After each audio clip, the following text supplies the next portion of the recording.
ഇവിടെ നമ്മൾ അതിവായനയുടെ ആവശ്യമില്ല. ഒന്ന്, ഈ തിരഞ്ഞെടുപ്പിൽ സ്ഥാനാർത്ഥി നിർണ്ണയവുമായി ബന്ധപ്പെട്ട് നമ്മൾ നിരവധി തവണ ചർച്ച ചെയ്ത വിഷയമാണ്. ഭാരതീയ ജനതാ പാർട്ടിയോ NDAയോ നിലമ്പൂരിൽ ഉപതെരഞ്ഞെടുപ്പിൽ സ്ഥാനാർത്ഥിയെ നിർത്തുന്നില്ല എന്ന അഭിപ്രായം ഒരിടത്തും പറഞ്ഞിട്ടില്ല. അവിടെ പറഞ്ഞത് ഈ ഉപതെരഞ്ഞെടുപ്പ് കേരളത്തിലെ മുഖ്യമന്ത്രിയും മുഖ്യമന്ത്രിയുടെ മുന്നണിയും അവർ തലയിൽ വെച്ചുകൊണ്ട് നടന്ന PV അൻവറും അവരുടെ അവിശുദ്ധ കൂട്ടുകെട്ടുകളും അതിലുണ്ടായ അസ്വാരസ്യങ്ങളും സൃഷ്ടിച്ചതാണ്.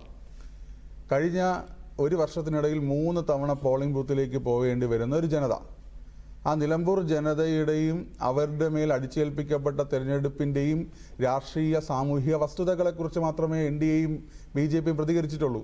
അവിടെ ഒരു സ്ഥാനാർത്ഥിയെ നിർത്തില്ലെന്നോ അല്ലെങ്കിൽ അവിടെ BJPയുടെയോ NDAയുടെയോ വോട്ട് വേറെ ആർക്കെങ്കിലും ചെയ്യാൻ പോകുന്നെന്നോ എന്ന് പറയുന്നത് അനാവശ്യമായിട്ടുള്ള വിവാദങ്ങൾ ഉണ്ടാക്കാനുള്ള ഒരു പറച്ചിൽ മാത്രമായിട്ടാണ് BJP കാണുന്നത്.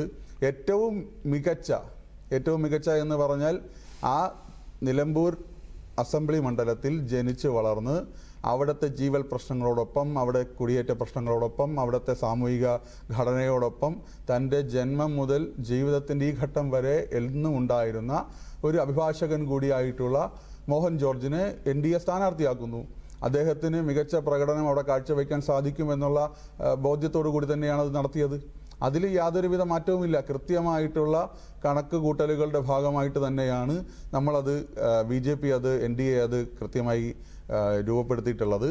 അതോടൊപ്പം ഈ തിരഞ്ഞെടുപ്പുമായി ബന്ധപ്പെട്ട് വന്ന ബാക്കി കാര്യങ്ങൾ ഇവിടെ നമ്മൾ മനസ്സിലാക്കേണ്ടത്, ഭാരതീയ ജനതാ പാർട്ടിയും NDAയും നിലമ്പൂരിൽ അങ്ങനെ വലിയൊരു ശക്തി കേന്ദ്രമായിട്ടൊന്നും വളർന്നിട്ടില്ല. ഈ തിരഞ്ഞെടുപ്പിനെ നിങ്ങൾ നോക്കൂ. ഈ തിരഞ്ഞെടുപ്പ് ഭാരതീയ ജനതാ പാർട്ടി NDA സ്ഥാനാർത്ഥി ശ്രീമാൻ മോഹൻ ജോർജ് അവിടെ മത്സരിച്ചില്ലായിരുന്നെങ്കിൽ ഈ തിരഞ്ഞെടുപ്പ് എന്ത് തിരഞ്ഞെടുപ്പാകുമായിരുന്നു?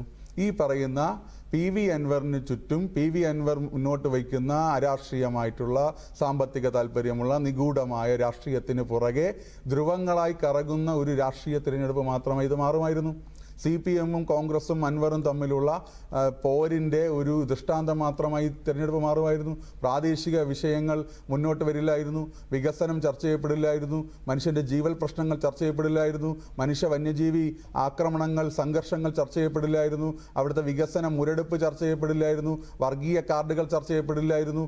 അവിടുത്തെ ജനാധിപത്യത്തെ അട്ടിമറിക്കുന്ന, സാമൂഹ്യ ഘടനയെ അട്ടിമറിക്കുന്ന, മനുഷ്യൻ്റെ മനസ്സിൽ വിഷവിത്തുകൾ പാകുന്ന തരത്തിലേക്കുള്ള സംഘടനകളെയും കൂട്ടുകെട്ടുകളും രൂപീകരിക്കുന്ന രീതിയിലേക്കുള്ള സമീപനം സ്വീകരിക്കുമ്പോൾ അതിനെ കേരളത്തിൻ്റെ പൊതുസമൂഹത്തിൽ തുറന്നു കാട്ടപ്പെടില്ലായിരുന്നു. അപ്പോൾ BJPയുടെ കടന്നുവരവ്, BJP NDA സ്ഥാനാർത്ഥി മോഹൻ ജോർജിൻ്റെ കടന്നുവരവ് കൃത്യമായിട്ടുള്ള രാഷ്ട്രീയ പോരാട്ടത്തിലേക്ക്, വികസനവും വികസന മുരടിപ്പും രാഷ്ട്രീയവും അരാഷ്ട്രീയതയും കൊള്ളസംഘവും രാജ്യത്തിൻ്റെ ജനാധിപത്യ ഘടനയും ഒക്കെ പരസ്പരം പോരടിക്കുന്ന രീതിയിലേക്ക് കൃത്യമായിട്ടുള്ള രാഷ്ട്രീയ ഒരു ചിത്രം വരച്ച് കാട്ടാൻ വേണ്ടി BJPയുടെ NDAയുടെ സ്ഥാനാർത്ഥിക്കും സ്ഥാനാർത്ഥിത്വത്തിനും മത്സരത്തിനും കഴിഞ്ഞിട്ടുണ്ട്.